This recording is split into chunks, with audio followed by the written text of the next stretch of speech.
In your book, you presented many different evidences for God. Out of all those evidences, if you have to choose one, what would you choose? What is your best argument for God's existence? Wow, now you're asking me to choose among three that I think are all equally good. Okay. But I always start with what we call the cosmological argument, the argument from the beginning of the universe. And the reason is because that's how we began. And number two, that argument gives you more attributes of God than any other argument. And the argument says that everything that comes to be has a beginning, or has a cause, I should say. The universe came to be, therefore the universe had a cause. Now, the evidence shows that the universe did have a beginning. Even atheistic scientists are admitting this now. The question is, if space-time and matter literally had a beginning out of nothing, what could have caused that?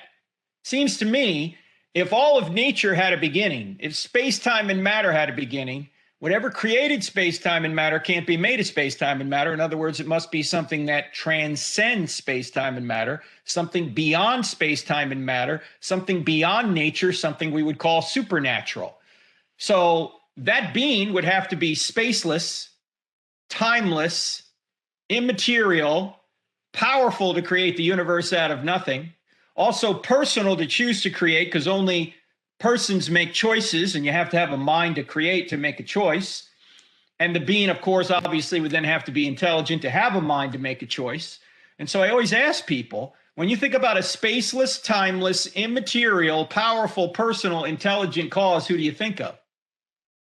The answer is God. And people will say, well, how do you know it's the Christian God? And the answer is we don't yet. We haven't done enough research yet.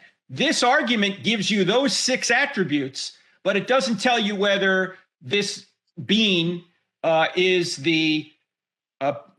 part of the Christian Trinity. You know, it says that this being is spaceless, timeless, immaterial, powerful, personal, intelligent, but it doesn't tell you if it's moral. It doesn't tell you if it's the God that raised Jesus from the dead. You have to do more research to discover that. And when you do, I think you realize that the same being that created space, time, and matter is the same being who walked out of the tomb 1,988 years ago, and in whose divine nature created the universe out of nothing.